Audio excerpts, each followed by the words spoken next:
Aunty ಮೇಲಿನ ಮೋಹಕ್ಕೆ ಪತಿ ತಂಪು ಪಾನೀಯದಲ್ಲಿ ಇಲಿ ಪಾಷಾಣ ಬೆರೆಸಿ ಪತ್ನಿಗೆ ಚಟ ಕಟ್ಟಿರೋ ಘಟನೆ ಬೆಳಗಾವಿಯ ಗೋಕಾಕ್ ತಾಲೂಕಿನ ಶಿಂಧಿಕರ ಬೇಟ ಗ್ರಾಮದಲ್ಲಿ ನಡೆದಿದೆ. ಸಕುಬಾಯಿ ಪಟಾಯತ್ ಮೃತ ಮಹಿಳೆ ಕೊಲೆ ಮಾಡಿದ ಬಳಿಕ ಅಪಘಾತ ಅಂತ ಬಿಂಬಿಸೋಕೆ ಪತಿ ಸಂತೋಷ್ ಪಟಾಯತ್ ಯತ್ನಿಸಿದ್ದಾನೆ. ಮರಣೋತ್ತರ ಪರೀಕ್ಷೆಯಲ್ಲಿ ಸಂತೋಷ್ ಕಳ್ಳಾಟ ಬಯಲಾಗಿದ್ದು ಆರೋಪಿಯನ್ನ ಗೋಕಾಕ್ ಗ್ರಾಮೀಣ ಠಾಣೆಯ ಪೊಲೀಸರು ಬಂಧಿಸಿದ್ದಾರೆ. ಬೆಂಗಳೂರಲ್ಲಿ ಯುವತಿ ಕತ್ತು ಹಿಸುಕಿ ಕೊಲೆ ಮಾಡಲಾಗಿದೆ. ಶರತ್ ಎಂಬಾತನಿಂದ ಅನುಷಾ ಹತ್ಯೆ ಆಗಿದೆ. ಇನ್ಸ್ಟಾಗ್ರಾಂನಲ್ಲಿ ಶರತ್ ಅನುಷಾ ಪರಿಚಯವಾಗಿದ್ದರು. ಇಬ್ಬರು ಕೂಡ ಹಾಸನದ ಸಕಲೇಶ್ಪುರ ಮೂಲದವರು. ಜೋಡಿಗಳು ಲಿವ್ ಇನ್ ರಿಲೇಶನ್ಶಿಪ್ನಲ್ಲಿದ್ದು ಮಲ್ಲೇಶ್ವರದ ಮನೆಯಲ್ಲಿ ವಾಸವಾಗಿದ್ದರು. ಆರೋಪಿ ಶರತ್ ವಾಟರ್ ಟ್ಯಾಂಕರ್ ಚಾಲಕನಾಗಿದ್ದ. ಶನಿವಾರ ಕೊಲೆ ಮಾಡಿ ಬಳಿಕ ವಕೀಲರಿಗೆ ಶರತ್ ಹೇಳಿಕೆಯನ್ನು ಕೊಟ್ಟಿದ್ದಾನೆ. ಶರತ್ ವಕೀಲರು ಶೇಷಾದ್ರಿಪುರಂ ಪೊಲೀಸರಿಗೆ ತಕ್ಷಣ ಮಾಹಿತಿಯನ್ನು ಕೊಟ್ಟಿದ್ದಾರೆ. ಕೂಡಲೇ ಪೊಲೀಸರು ಕೇಸನ್ನು ದಾಖಲಿಸಿ ಆರೋಪಿ ಶರತ್ನನ್ನು ಬಂಧಿಸಿ ವಿಚಾರಣೆಗೊಳಪಡಿಸಿದ್ದಾರೆ. ಹೃದಯಾಘಾತದಿಂದ ಬಾಡಿ ಬಿಲ್ಡರ್ ಸಾವನ್ನಪ್ಪಿರೋ ಘಟನೆ ದಾವಣಗೆರೆಯ ಕೆಟಿಜೆ ನಗರದಲ್ಲಿ ನಡೆದಿದೆ. 26 ವರ್ಷದ ಸುಶೀಲ್ ಕುಮಾರ್ ಮೃತ ದುರ್ದೈವಿ. ಬಾಡಿ ಬಿಲ್ಡಿಂಗ್ನಲ್ಲಿ ರಾಜ್ಯ ರಾಷ್ಟ್ರ ಮಟ್ಟದಲ್ಲಿ ಹಲವು ಪ್ರಶಸ್ತಿಗಳನ್ನು ಗೆದ್ದಿದ್ದ ಇವರು ಜಿಮ್ ಮುಗಿಸಿ ಮನೆಗೆ ಬಂದ ವೇಳೆ ಕುಸಿದು ಬಿದ್ದು ಸಾವನ್ನಪ್ಪಿದ್ದಾರೆ. ಕುಟುಂಬಸ್ಥರ ಆಕ್ರಂದನ ಮುಗಿಲು ಮುಟ್ಟಿದೆ. ಕರೆಂಟ್ ಶಾಕ್ ಹೊಡೆದು ಹೆಣ್ಣು ಮಗು ಸಾವನ್ನಪ್ಪಿರುವಂತಹ ಘಟನೆ ಚಾಮರಾಜನಗರ ಜಿಲ್ಲೆ ಗುಂಡ್ಲುಪೇಟೆ ತಾಲೂಕಿನ ಕಲ್ಲಿಗೌಡನಹಳ್ಳಿಯಲ್ಲಿ ನಡೆದಿದೆ. ಗ್ರೈಂಡರ್ನಿಂದ ವಿದ್ಯುತ್ ಪ್ರವಹಿಸಿ ಮಗು ಹಸುನೀಗಿದೆ. ಪುಟ್ಟಮ್ಮ ಆನಂದ ದಂಪತಿಯ 4 ವರ್ಷದ ಹೆಣ್ಣು ಮಗು ಮೃತಪಟ್ಟಿದೆ. ಕಾಡುಗೋಡಿಯಲ್ಲಿ ವೆನಿಲಾ ಕೊಲೆ ಪ್ರಕರಣದ ತನಿಖೆ ಚುರುಕುಗೊಳಿಸಲಾಗಿದೆ. ಎಸಿಪಿ ಅನುಷಾ ನೇತೃತ್ವದಲ್ಲಿ ವಿಶೇಷ ತಂಡದಿಂದ ತನಿಖೆ ಮುಂದುವರೆದಿದ್ದು ಆರೋಪಿಗಳ ಮೊಬೈಲ್ ಫೋನ್ ಪರಿಶೀಲನೆ ಮಾಡುತ್ತಿದ್ದಾರೆ. ಈ ವೇಳೆ ಪ್ರಿಯಾಂಕಾ ಹಾಗೂ ಮೋಹನ್ ಚಾಟ್ ಡಿಲೀಟ್ ಮಾಡಿರುವುದು ಪತ್ತೆಯಾಗಿದೆ. ಮೊಬೈಲ್ಗಳ ರಿಟ್ರೀವ್ಗೆ ಪೊಲೀಸರು ಮುಂದಾಗಿದ್ದಾರೆ. ಮತ್ತೊಂದು ಕಡೆ ಸಿಸಿಟಿವಿಯ ಮಾಹಿತಿಯನ್ನು ಕೂಡ ಕಲೆ ಹಾಕ್ತಾ ಇದ್ದಾರೆ. ಐಸ್ ಕ್ರೀಂ ಅಂಗಡಿ, ವಿಲಾ, ಟೋಲ್ ಬಳಿ ಸಿಸಿಟಿವಿ ಇಲ್ಲ. ಹೀಗಾಗಿ ಕೋಲಾರದ ಕೆಫೆ ಬಳಿಯ ಕೆಲ ಫುಟೇಜ್ಗಳಷ್ಟೇ ಸಿಕ್ಕಿದೆ. ಸಿಎಂ ಡಿಕೆಶಿ ಮಾಜಿ ಸಿಎಂ ಸಿದ್ದರಾಮಯ್ಯ ನೇತೃತ್ವದಲ್ಲಿ ನಿನ್ನೆ ವಂಡರ್ಲಾ ರೆಸಾರ್ಟ್ನಲ್ಲಿ ಸಿಎಲ್ಪಿ ಸಭೆ ನಡೆದಿದೆ. ಸಭೆಯಲ್ಲಿ ಪರಿಷತ್ ಚುನಾವಣೆ ಎಸ್ಐಆರ್ ಬಗ್ಗೆ ಗಂಭೀರವಾಗಿ ಚರ್ಚೆಯನ್ನು ಮಾಡಲಾಗಿದೆ.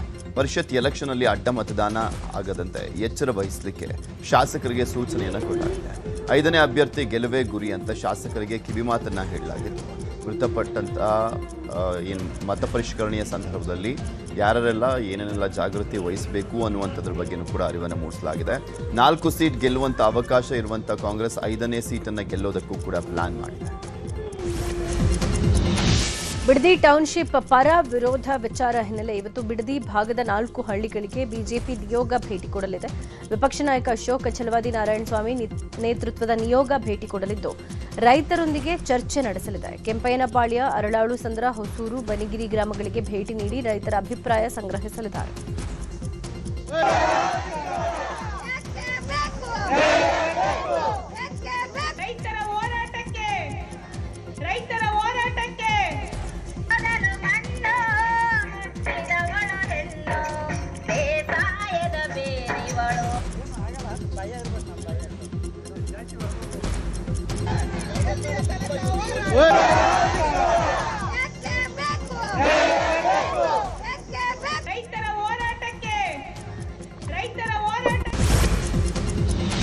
ಜಮೀರ್ಗೆ ಸಚಿವ ಸ್ಥಾನ ನೀಡುವಂತೆ ರೈತ ಮುಖಂಡ ರಾಹುಲ್ ಗಾಂಧಿಗೆ ರಕ್ತದಲ್ಲಿ ಪತ್ರವನ್ನ ಬರೆದಿದ್ದಾನೆ.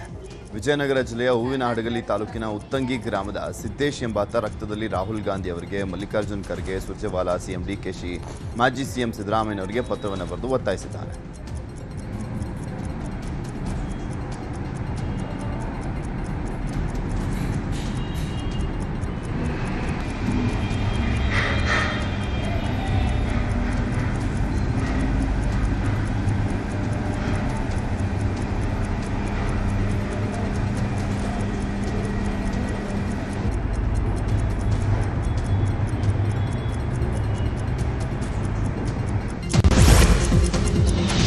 ರಾಜ್ಯದ ಹಲವೆಡೆ ನಿನ್ನೆ ಭ್ರಷ್ಟ ಅಧಿಕಾರಿಗಳಿಗೆ ಲೋಕಾಧಿಕಾರಿಗಳು ನಡುಕ ಹುಟ್ಟಿಸಿದ್ರು. ದಾಳಿ ವೇಳೆ ಕೋಟ್ಯಂತರ ಮೌಲ್ಯದ ಆಸ್ತಿ ಪತ್ತೆಯಾಗಿದೆ. ಕರ್ನಾಟಕ ಗೃಹ ಮಂಡಳಿ ನಿರ್ದೇಶಕ ರಾಜಣ್ಣ ಎಸ್ಎಲ್ ಹಾಗೂ ಯಲಹಂಕ ಬೆಸ್ಕಾಂ ಎಡಬ್ಲ್ಯೂಇ ಉದಯ್ ಕುಮಾರ್ ಮನೆ ಮೇಲೆ ದಾಳಿ ಮಾಡಿದ್ರು. ದಾಳಿ ವೇಳೆ ಕೋಟ್ಯಂತರ ರೂಪಾಯಿ ಮೌಲ್ಯದ ಆಸ್ತಿ ಪತ್ತೆಯಾಗಿದೆ.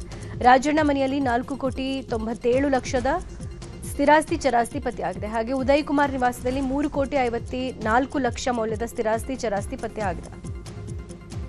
ಇನ್ನು ದಾವಣಗೆರೆ ಅರಣ್ಯ ಸಂರಕ್ಷಣಾಧಿಕಾರಿ ಹರ್ಷವರ್ಧನ್ ಮನೆಯಲ್ಲಿ 4,85,00,000 ಮೌಲ್ಯದ ಸ್ಥಿರಾಸ್ತಿ ಚರಾಸ್ತಿ ಪತ್ತೆಯಾಗಿದೆ. ದಾವಣಗೆರೆಯ ಅಧೀಕ್ಷಕ ಅಭಿಯಂತರ ಸಣ್ಣ ಕೆಂಚಪ್ಪ ಮನೆಯಲ್ಲಿ 2,97,00,000 ಮೌಲ್ಯದ ಆಸ್ತಿ ಪತ್ತೆಯಾಗಿದೆ.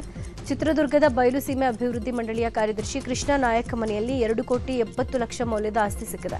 ಇನ್ನು ಹುಬ್ಬಳ್ಳಿ ಸಿಟಿ ಸಿದ್ದೇಶ್ವರ ಮನೆಯಲ್ಲಿ 3,76,00,000 ಮೌಲ್ಯದ ಆಸ್ತಿ ಪತ್ತೆಯಾಗಿದೆ. ಕಲಬುರಗಿಯ ಪಿಡಬ್ಲ್ಯೂಡಿ ಸೂಪರಿಂಟೆಂಡೆಂಟ್ ಮಾಣಿಕ್ ಕಣಕಟ್ಟಿ ಮನೆಯಲ್ಲಿ 4,68,00,000 ಮೌಲ್ಯದ ಆಸ್ತಿ ಸಿಕ್ಕಿದೆ.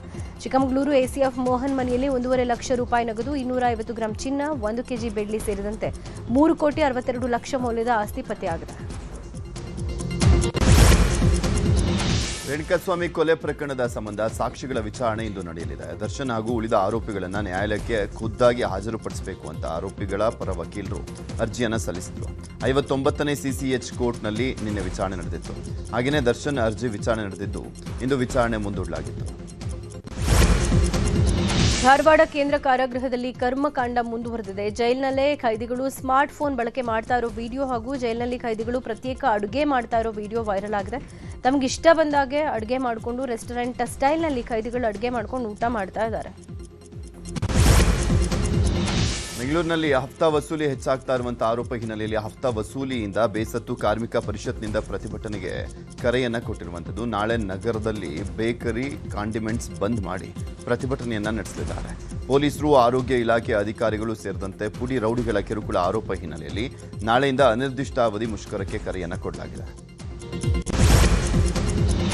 ಅನುಮತಿ ಇಲ್ಲದೆ ಖಾಸಗಿ ಫೋಟೋಸ್, ವಿಡಿಯೋಸ್ಗಳನ್ನು ಪ್ರಕಟ ಮಾಡೋದು ಅಥವಾ ಜಾಲತಾಣಗಳಲ್ಲಿ ಶೇರ್ ಮಾಡಿದ್ರೆ ಹುಷಾರ್ ಅಂತ ಡಿಜಿಪಿ ಡಾಕ್ಟರ್ ಎಂಎ ಸಲೀಂ ಹೊಸ ಮಾರ್ಗಸೂಚಿ ಹೊರಡಿಸಿದ್ದಾರೆ. ಬಿಎನ್ಎಸ್ 77 ಅಡಿಯಲ್ಲಿ ಯಾವುದೇ ಮಹಿಳೆಯ ಅಶ್ಲೀಲ ಚಿತ್ರ ತೆಗೆದ್ರೆ ಅಥವಾ ಅದನ್ನು ಶೇರ್ ಮಾಡಿದ್ರೆ ಕಠಿಣ ಶಿಕ್ಷೆ ವಿಧಿಸಲಾಗುತ್ತೆ. ದೂರು ಬಂದಲ್ಲಿ ಮೊದಲು ಎಫ್ಐಆರ್ ಮಾಡಬೇಕು. ಅದರಲ್ಲಿ ವಿಳಂಬ ಮಾಡಿದ್ರೆ ಅಧಿಕಾರಿಗಳ ವಿರುದ್ಧವೇ ಕ್ರಮ ತೆಗೆದುಕೊಳ್ಳಲಾಗುತ್ತೆ ಅಂತ ಎಚ್ಚರಿಕೆ ಕೊಟ್ಟಿದ್ದಾರೆ. ರಾಜ್ಯದ ಎಲ್ಲ ಪೊಲೀಸ್ ಠಾಣೆಗಳಿಗೆ ಮಾರ್ಗಸೂಚಿ ಪಾಲಿಸೋಕೆ ಸೂಚನೆ ಕೊಡಲಾಗಿದೆ. ಬಸವಾದಿ ಶರಣರ ವಿರುದ್ಧ ಅವಹೇಳನಕಾರಿ ಹೇಳಿಕೆ ನೀಡಿದ ಕನೇರಿ ಮಠದ ಅದೃಶ್ಯ ಕಾಡಸಿದ್ದೇಶ್ವರ ಸ್ವಾಮಿಗಳ ವಿರುದ್ಧ ಜಾಗತಿಕ ಲಿಂಗಾಯತ ಮಹಾಸಭಾ ಮುಖಂಡರು ಆಕ್ರೋಶವನ್ನು ವ್ಯಕ್ತಪಡಿಸಿದ್ದಾರೆ. ವಿಜಯಪುರದಲ್ಲಿ ಮಾತನಾಡಿದಂಥ ಮುಖಂಡರು, ಕನೇರಿ ಮಠದ ಅದೃಶ್ಯ ಕಾಡಸಿದ್ದೇಶ್ವರ ಸ್ವಾಮಿಗಳು ವಿಶ್ವಗುರು ಬಸವಣ್ಣನವರು ಮತ್ತು ಶರಣರ ಕುರಿತು ತಪ್ಪಾಗಿ ಅರ್ಥೈಸುತ್ತಾ ಎಲ್ಲೆಡೆ ಅಶಾಂತಿ ಹರಡಿಸ್ತಾ ಇದ್ದಾರೆ.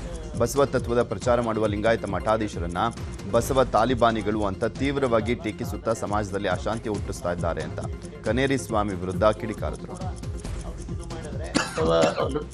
ಬಸವಾದಿ ಶರಣರ ವಚನಗಳನ್ನ ತಿರುಚುವುದು ಮತ್ತು ಆಮೇಲೆ ಮಠಾಧೀಶರನ್ನು ಬೈಯೋದು, ಇದು ಸ್ವಾಮಿಗಳು ಮಾಡ್ತಕ್ಕಂಥ ಕೆಲಸ ಅಲ್ಲ, ಸಾಧನೆ ಅಲ್ಲ. ನೀವು ಮಠದಾಗಿದ್ದು ಸಾಧನೆ ಮಾಡ್ರಿ ಅಂತೇಳಿ ಸುಪ್ರೀಂ ಕೋರ್ಟು ಕೂಡ ಅವ್ರಿಗೆ ಇದು ಮಾಡಿದರೆ ಹೋದಲ್ಲೆಲ್ಲ ಬೈಯೋದು, ಸ್ವಾಮಿಗಳಿಗೆ ಬೈಯೋದು, ಮತ್ತು ಆಮೇಲೆ ಏನದ ಮಠಾಧೀಶರಿಗೆ ಬೈಯೋದು, ಬಸವಾದಿ ಶರಣರಿಗೆ ಬೈಯೋದು, ಮತ್ತು ಬಸವ ತಾಲಿಬಾನಿ ಅಂತ.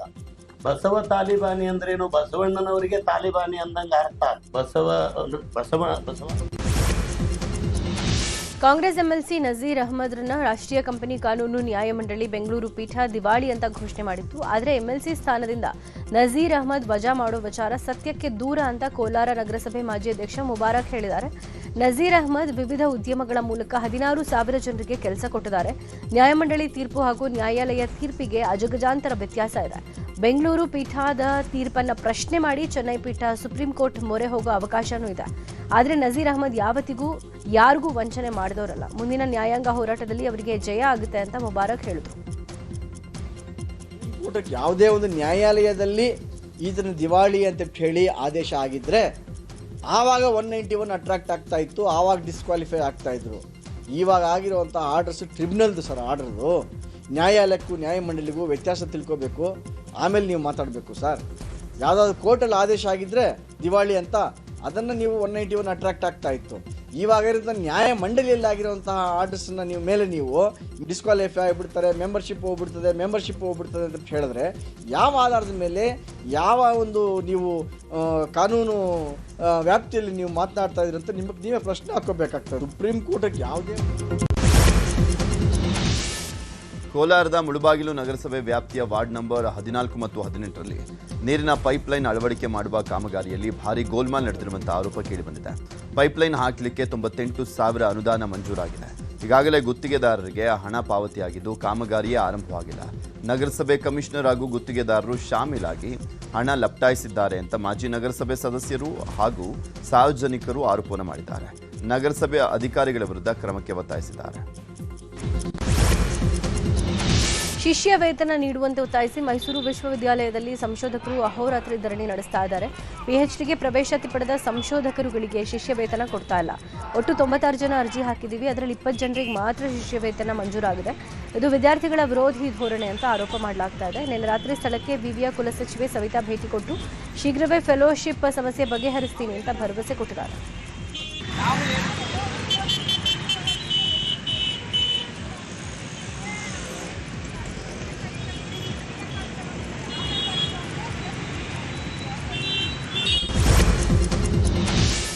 ವಿವಿಧ ಬೇಡಿಕೆಗಳ ಈಡೇರಿಕೆಗೆ ಆಗ್ರಹಿಸಿ ಕರ್ನಾಟಕ ಪ್ರಾಂತ ರೈತ ಸಂಘ ಜಿಲ್ಲಾ ಸಮಿತಿ ವತಿಯಿಂದ ರಾಯಚೂರಿನಲ್ಲಿ ಪ್ರತಿಭಟನೆ ನಡೆಯಿತು. ಟಿಪ್ಪು ಸುಲ್ತಾನ್ ಗಾರ್ಡನ್ ಬಳಿ ಬೃಹತ್ ಧರಣಿ ಸತ್ಯಾಗ್ರಹ ನಡೆಸಿದ್ದು ರೈತರಿಗೆ ಗುಣಮಟ್ಟದ ಬೀಜ ಹಾಗೂ ರಸಗೊಬ್ಬರಗಳನ್ನು ಸಮರ್ಪಕವಾಗಿ ಪೂರೈಸುವಂತೆ ಒತ್ತಾಯಿಸಿದ್ದಾರೆ. ಡಿಸಿ ನಿವಾಸದಿಂದ ಟಿಪ್ಪು ಸುಲ್ತಾನ್ ಗಾರ್ಡನ್ವರೆಗೂ ರೈತರು ಬೃಹತ್ ಪ್ರತಿಭಟನಾ ರ್ಯಾಲಿಯನ್ನು ನಡೆಸಿದ್ದಾರೆ.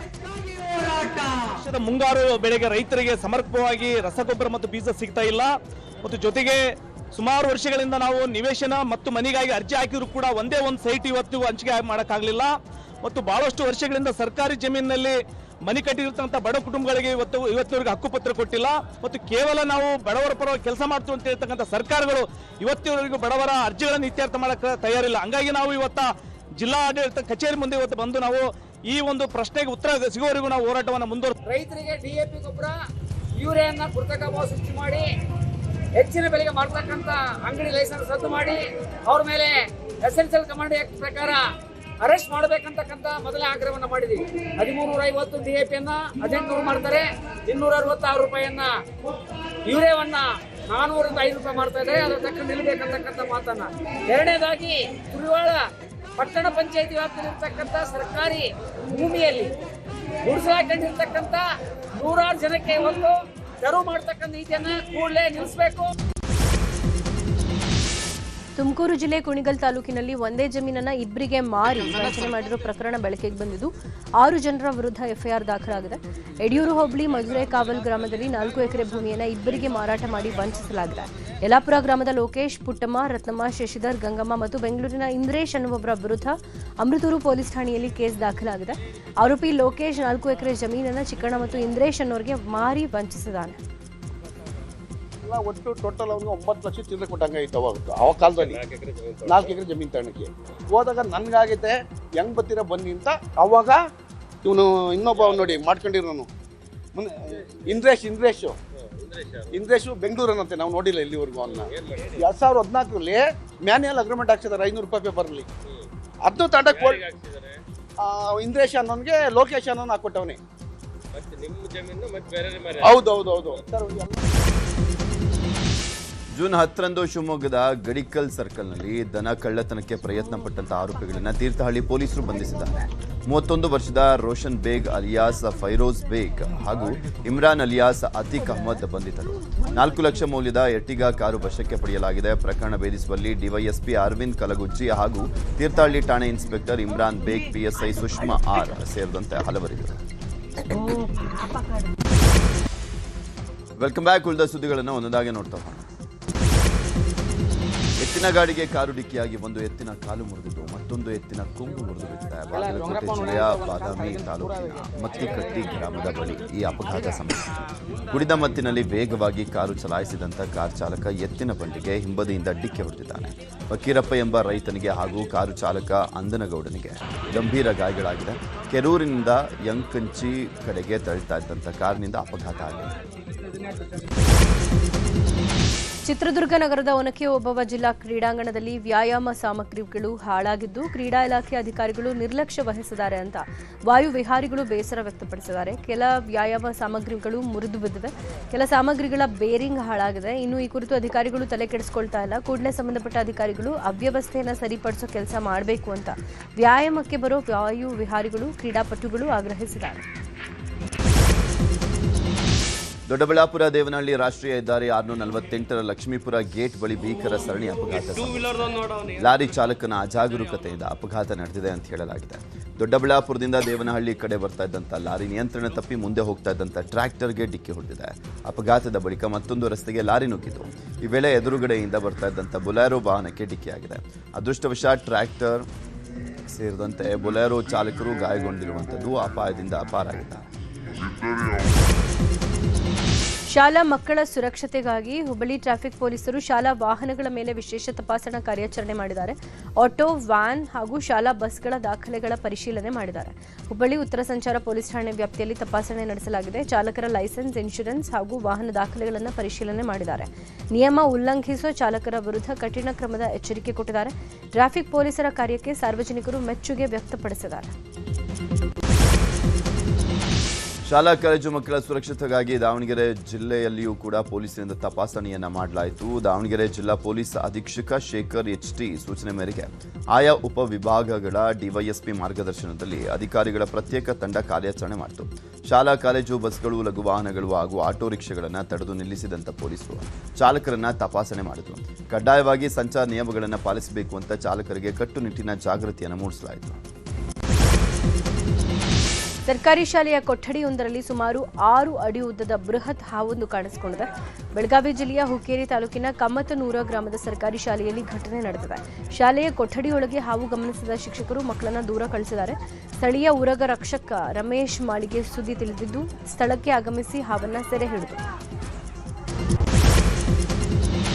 ಕೊಪ್ಪಳ ಜಿಲ್ಲೆಯಾದ್ಯಂತ ಜೈಪುರ ಕೃತಕ ಕಾಲು ಜೋಡಣೆ ಕಾರ್ಯಕ್ರಮವು 2 ದಿನಗಳ ಕಾಲ ನಡೀತಾ ಇದೆ.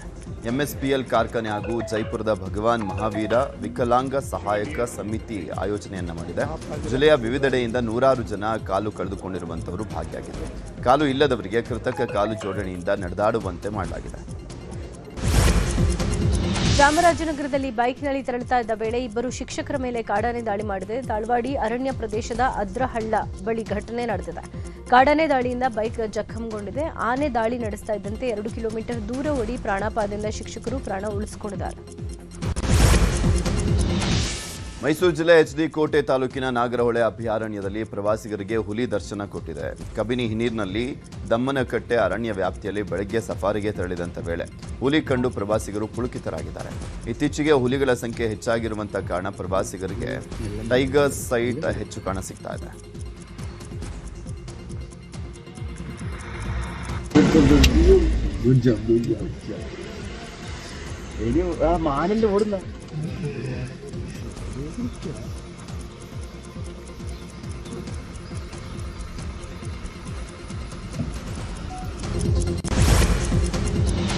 ಜೂನ್ 21 ಅಂತಾರಾಷ್ಟ್ರೀಯ ಯೋಗ ದಿನಾಚರಣೆ. ಈ ಹಿನ್ನೆಲೆ ಕೊಪ್ಪಳದಲ್ಲಿ ಪತಂಜಲಿ ಯೋಗ ಸಮಿತಿಯಿಂದ 5 ದಿನಗಳ ಕಾಲ ಯೋಗ ತರಬೇತಿ ಶಿಬಿರ ಆಯೋಜಿಸಲಾಗಿದೆ. ಕೊಪ್ಪಳದ ಶ್ರೀ ಗವಿಸಿದ್ದೇಶ್ವರ ಪ್ರೌಢಶಾಲೆಯ ಆವರಣದಲ್ಲಿ ಯೋಗ ತರಬೇತಿ ಶಿಬಿರ ಮುಂಜಾನೆ 5:30ರಿಂದ 7 ಗಂಟೆಯ ತನಕ ನಡೆಯಲಿದೆ. ಪತಂಜಲಿ ಯೋಗ ಸಮಿತಿಯ CH ಶರಣಪ್ಪ ತರಬೇತಿ ಕೊಡಲಿದ್ದಾರೆ. 100 ಯೋಗ ಸಾಧಕರು ಭಾಗವಹಿಸಲಿದ್ದಾರೆ.